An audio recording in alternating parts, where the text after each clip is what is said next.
இந்த வீடியோவில் நம்ம என்ன பார்க்க போறோம்னா, தனுசு ராசிக்காரர்களுக்கு ஆகஸ்ட் 2026 எத்தகைய ஒரு பலாபலன்கள் நிறைந்த ஒரு மாதமாக இருக்க போகுதுங்கிறது நாம சயின்டிஃபிக் வேதிக் அஸ்ட்ராலஜி முறையில் எதையும் மிகைப்படுத்தாமல் உள்ளது உள்ளவாறு நம்ம பார்க்க போகிறோம்.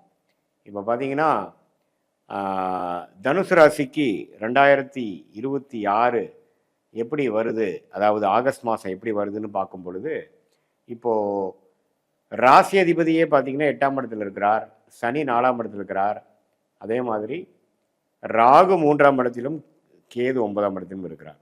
ஸோ நம்ம சயின்டிஃபிக்காக துல்லியமாக பரிகாரம் மூடநம்பிக்கைக்குள்ளெல்லாம் போகாமல் கரெக்டாக பார்க்கும் பொழுது எப்படி தெரியுதுன்னா, உங்களுடைய அந்த முக்கியமான ஒரு கிரகம் செவ்வாய் பார்த்தீங்கன்னா 7ஆம் இடத்துல ராஜயோக அதிபதி லக்னத்தையே பார்க்குறார், அதாவது ராசியவே பார்க்குறார். அதே சமயம் புதன் சூரியன் குரு 8ல் மறைஞ்சிருக்காங்க. ஸோ 8ல் புதனும் மறைஞ்சிட்டார், சூரியனும் மறைஞ்சிட்டார், குரு மறைஞ்சிட்டாருன்னா ஒரு மாதிரியான ஒரு அன்ஏர்ன் இன்கம், திடீர்னு நமக்கு ஒரு ஜாக்பாட் கிடைக்கிறது, நமக்கு வர வேண்டிய பணம் வருவது, போட்ட இன்வெஸ்ட்மெண்ட்டில் ரிட்டர்ன்ஸ் வர்றது, அது மாதிரி சில சாதகமான விஷயங்கள் கொடுக்கக்கூடிய அமைப்புகள் இருக்குது. ஏன்னா குரு 8ல், சூரியன் 8ல், புதன் 8ல் அப்படிங்கிறப்போ 7, 9ங்கிற பாக்கிய ஸ்தானாதிபதியும் கேந்திர ஸ்தானாதிபதியும் சேர்வதே ஒரு பாக்கியம், ஒரு யோகம். அவர் குருவோட சேரும் பொழுது இன்னுமே நல்ல ஒரு பலனை கிடைக்கும். ஸோ அதனால் இதோ வெளிநாடு சம்மந்தப்பட்ட விஷயங்கள், ஷேர் மார்க்கெட், அன்எர்ன் இன்கம், இது மாதிரி நீங்கள் போட்ட இன்வெஸ்ட்மெண்ட்டு ஒரு மனைவி மூலமாக, கணவர் மூலமாக, உயில் மூலமாக, அது மாதிரி இனாமா நம்ம போய் வேலை உத்தியோகம் தொழிலில் சம்பாதிக்காமல் ஏதோ ஒரு இன்வெஸ்ட்மெண்ட் ரிலேட்டடான சில விஷயங்கள்லாம் நீங்கள் காத்திருந்தீங்க, வர வேண்டிய பணம் இருந்ததுன்னா கண்டிப்பாக பாசிட்டிவான ஒரு ரிசல்ட் இருக்குதுன்னு தெரிஞ்சுக்கணும். அதே சமயத்தில் ராஜயோகாதிபதி செவ்வாய் 7ஆம் இடத்துலேருந்து ராசியை பார்க்குறனால அந்த 7ஆம் இடங்கிற மனைவி ஸ்தானம், கணவர் ஸ்தானம், நண்பர்கள் ஸ்தானம், பங்குதார ஸ்தானத்தில் கொஞ்சம் கேர்ஃபுல்லாக இருக்கணும். நம்ம வீண் விவாதம் அதெல்லாம் பண்ணோம்னா கொஞ்சம் கருத்து வேறுபாடுகள், பிரச்சனைகள்லாம் வரக்கூடிய அமைப்புகள் இருக்குது. கொஞ்சம் பொறுமையாக போய்க்கக்கூடிய அமைப்புகள் ரொம்ப நல்லது. அதே சமயத்தில் சுக்கிரன் 10ஆம் இடத்துல இருக்கும் பொழுது வேலை தொழில் விஷயத்துக்கு நல்லது. ஆனால் சனி செவ்வாய் பார்க்கும்போது இருக்கிறனால கண்டிப்பாக தொழிலில் சில பிரச்சனைகள் வரக்கூடிய அமைப்புகள் வரலாம். ஏன்னா சுக்கிரனே தனுசு ராசிக்கு ஒரு சுமாரான கிரகம். அவர் செவ்வாய் சனி பார்வை பெற்று 10ல் வரும்பொழுது அந்த 6ஆம் வீட்டு அந்த வேலை, 8ஆம் வீட்டு வேலை உங்களுக்கு 10ஆம் இடங்கிற தொழில் ஸ்தானத்தில் வரக்கூடிய அமைப்புகள் இருக்குது. அதனால் தொழில் விஷயங்கள் கொஞ்சம் கேர்ஃபுல்லாக இருங்க. மற்றபடி கூட்டு தொழில் அது மாதிரி விஷயத்தில் இருக்கிறவங்களுக்கு நல்ல யோகம், தவறு இல்லை. ஸோ ஓவராலாக பார்க்கும் பொழுது நல்ல மாற்றங்கள் நிறைந்ததாக இருக்குது. எது மாதிரி மாற்றம்னா, திடீர் பயணங்கள், திடீர்னு அப்படியே மாறுறது, இடம் மாறுறது, திடீர்னு நம்ம பொசிஷன் கொஞ்சம் பாசிட்டிவாக போகிறது, எதிர்பார்க்காத இடத்துலேருந்து சிலது நடக்கிறது, அது மாதிரி foreign connection, import export related, அது மாதிரி அவுட்டர் சர்க்கிள்லேருந்து நமக்கு சில பெனிஃபிட்ஸ் வர்றது, இதெல்லாம் சாதகமான ஒரு அமைப்பாக நம்ம தனுசு ராசிக்காரர்களுக்கு ஆகஸ்ட் 2026 இது மாதிரி நேரடியாக போய் நீங்கள் எவ்வளோ கஷ்டப்பட்டு எவ்வளோ பண்ணாலும் இன்டைரக்டாக வரக்கூடிய அமைப்புகள் கொஞ்சம் சாதகமாக இருக்குது. தொழில் அமைப்பில் கொஞ்சம் கேர்ஃபுல்லாக இருக்குங்க. ஹெல்த் ரொம்ப கேர்ஃபுல்லாக இருங்க. ஏன்னா 6ஆம் வீட்டு அதிபதியே சனி செவ்வாய் பாதிப்பில் இருக்கிறனால உடல் உபாதைகளுக்கு கொஞ்சம் கேர்ஃபுல்லாக ட்ரீட்மெண்ட் எடுங்க. அது அப்புறம் பார்த்துக்கலாம். அப்படி பண்ணாமல் கொஞ்சம் இறங்கணும், பார்த்தோமா பண்ணோமா அப்படிங்கிற மாதிரி கொஞ்சம் சுறுசுறுப்பாக, அப்புறம் நம்ம எந்திலுமே பெரிய கவனத்தை போடாமல், அஜாக்கிரதையாக இல்லாமல் கொஞ்சம் கவனமாக இருக்கணும்னு நினைக்கிறேன். ஏன்னா 6ஆம் இடம் என்று சொல்லப்படுகிற அந்த சுக்கிரனோட வீடு பாதிக்கப்பட்டிருக்கு. ஸோ அதனால் சனியின் பார்வையும் அவர் பெறுகிறார். அப்படிங்கிறதுனால மெயினான தனுசு ராசிக்காரங்கள் உடல் உபாதைகள் கொஞ்சம் பார்த்துக்குங்க, கேர்ஃபுல்லாக இருங்க, டோன்ட் டேக் இட் ஈஸி. மற்றபடி பார்த்திங்கன்னா, நான் சொன்ன மாதிரி திடீர் லாபங்கள் அது மாதிரி விஷயங்கள்லாம் இருக்குது. மனைவி மூலமாக இருக்குது, வெளிநாடு போகக்கூடிய அமைப்புகள் இருக்குது. அது மாதிரி விஷயங்கள்லாம் கொஞ்சம் நீங்கள் பண்ணியிருந்தீங்கன்னா அது கொஞ்சம் ஃபோக்கஸ் பண்ணுங்கள், நல்ல பெனிஃபிட்ஸ் வரும். அதே சமயத்தில் திருமண விஷயத்தை எதிர்பார்க்குறவங்களுக்கு திருமணம் ஆகக்கூடிய அமைப்புகள் இருக்குது. திருமணம் ஆனதுக்கப்புறம் வெளியூர் போகக்கூடிய அமைப்புகள் இருக்குது. குழந்தை பேர் எதிர்பார்க்குறவங்க குழந்தை பேர் வரக்கூடிய அமைப்புகள் இருக்குது. இது மாதிரி சில பாசிட்டிவான அமைப்புகள் நிறைந்த ஒரு மாதமாக ஆகஸ்ட் 2026 தனுசு ராசிக்காரர்களுக்கு அந்த குருவோடு சேரக்கூடிய புதன்,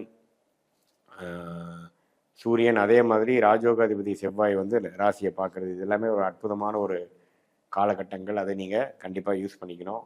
இது ஒரு பொதுவான பலனே தவிர உங்களுடைய பிறந்த தேதி, பிறந்த நேரம், பிறந்த ஊரை போட்டு உங்களுடைய திருக்கணித பஞ்சாங்கத்தில் நம்ம ஜாதகத்தை போட்டு அனுப்பிச்சு ஒரு கன்சல்டேஷனில் நம்ம அப்பாயின்மெண்ட்டில் பார்த்தோம்னா நம்மளுடைய எதிர்காலம் எப்படி இருக்குது, இறந்த காலம் எப்படி இருந்தது, இப்போ போயிட்டுருக்கிற காலம் எப்படி இருக்குது, ஒர்ஸ்ட் இஸ் ஆல்ரெடி ஓவரா, பெஸ்ட் இஸ் எட்டு கம்மா, அல்லது ஒன்றுமே ஒர்ஸ்ட் கொஞ்சம் வெயிட் பண்ண வேண்டியிருக்கா, எது மாதிரி டைரக்ஷன் நம்ம வாழ்க்கையை திரும்புது அப்படிங்கிறத சயின்டிஃபிக் வேதிக் அஸ்ட்ராலஜி முறையில் துல்லியமான முறையில் எதையும் மிகைப்படுத்தாமல் பார்த்து அடுத்த வரக்கூடிய ஷார்ட் டேர்ம், அடுத்து வரக்கூடிய லாங் டேர்ம்லாம் எப்படி இருக்குது, நம்ம எந்த மாதிரி டைரக்ஷனில் நம்ம போகலாம், நம்ம லக்னம் எப்படி இருக்குது, லக்னாதிபதி உச்சமாக இருக்காரா எப்படி இருக்குது, நமக்கு யோகமான கிரகங்களில் யார், ராசிக்கும் லக்னத்துக்கும் உள்ள வித்தியாசங்கள் என்ன, ஸ்தானபலம், திக்பலம், திருக்பலங்கிற நம்மளோட ஒரு கிரகத்தோட பலத்தை எடுத்து நம்மளோட யோகமான பிளானட் என்னன்னு கண்டுபிடிச்சு அந்த தசாபுக்திகளுக்கு ஏற்ற மாதிரி சில பலன்களை பார்க்கும் பொழுது அடுத்து வரக்கூடிய லாங் டேர்ம்,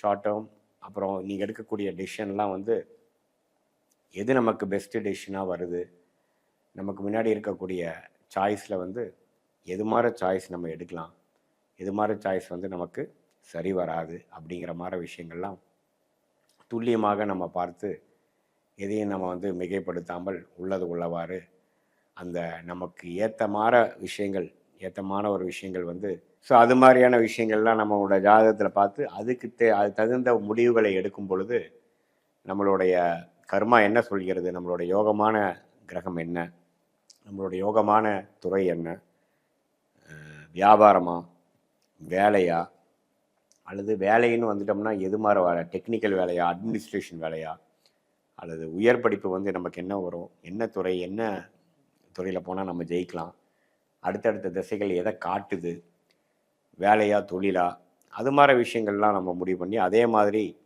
கல்யாணங்கள் எப்போ நடக்க போகுது, நமக்கு எத்தகைய ஒரு கல்யாணம் நடக்க போகுது, நமக்கு லேட்டாக ஏர்லியாக எது மாதிரி வரன்னு நம்ம பார்க்கலாம், குழந்தை பேர் எப்படி இருக்குது, நம்மளுடைய அடுத்த வரக்கூடிய வம்சாவளிகள் எப்படி நம்ம பண்ண போகிறோம், பிளான் பண்ண போகிறோம், எப்போ நம்ம ரிட்டையர் ஆக போகிறோம், எப்போ நமக்கு கடன் அடைய போகுது, எப்போ நம்ம வம்பு வழக்கு பிரச்சனையிலேருந்து வர போகிறோம், எப்போ நம்ம செட்டில் ஆக போகிறோம், எப்போ நம்ம வெளிநாட்டில் இருந்தோம்னா வெளிநாட்டிலேருந்து எப்போ நம்ம உள்நாட்டுக்கு வர போகிறோம், அது மாதிரி அமைப்புகள் இருக்கா, அல்லது வெளிநாட்டிலே நம்ம வாழ போகிறோமா, எது மாதிரி ஒரு அமைப்பு நம்ம ஜாதகத்தில் இருக்குது அப்படிங்கிறதெல்லாம் சயின்டிஃபிக் வேதிக் அஸ்ட்ராலஜி முறையில் எந்த விதத்தையும் மிகைப்படுத்தாமல் உள்ளது உள்ளவாறு நம்ம பார்க்கும் பொழுது கண்டிப்பாக வந்து அடுத்து வரக்கூடிய காலகட்டங்கள் அதுக்கு தகுந்த மாதிரி ஒரு முடிவுகளை எடுத்து அதுக்கு தகுந்த மாதிரி வாழ்க்கை சம்பவங்களை நீங்களே அமைச்சுக்கலாம். அதாவது எது மாதிரி விஷயங்கள் எப்போ நடக்குங்கிறது தெரிஞ்சால் அதுக்கு தகுந்த மாதிரி நீங்கள் டைம்லைன்ஸுக்காக வெயிட் பண்ணுறது. சில நேரத்தில் பார்த்திங்கன்னா எவ்வளோ தூரம் நம்ம முயற்சி பண்ணாலும் ஒன்றும் நடக்காது சரியாக.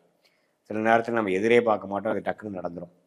ஸோ அது மாதிரி இந்த காலகட்டங்களை பொறுத்து தான் நம்மளோட மனித வாழ்க்கையே நடந்து கொண்டு இருக்கிறனால அந்த காலகட்டங்களை ஓரளவுக்கு நம்ம தெரிந்து கொண்டேனால் தேவையற்ற மாதிரி ஒரு ஃப்ரஸ்ட்ரேட் ஆகிறது, ரொம்ப டென்ஷன் ஆகிறது, ஸ்ட்ரெஸ் ஆகிறது, அது மாதிரி விஷயங்களை நாம் தவிர்த்து சயின்டிஃபிக் வேதிக் அஸ்ட்ராலஜி முறை மூலமாக நல்ல ஒரு கிளாரிட்டி பெற்று வாழ்க்கையில் முன்னேற முடியும் என்று சொல்ல விரும்புகிறேன். மீண்டும் மற்றொரு காலையில் சந்திப்போம். நன்றி.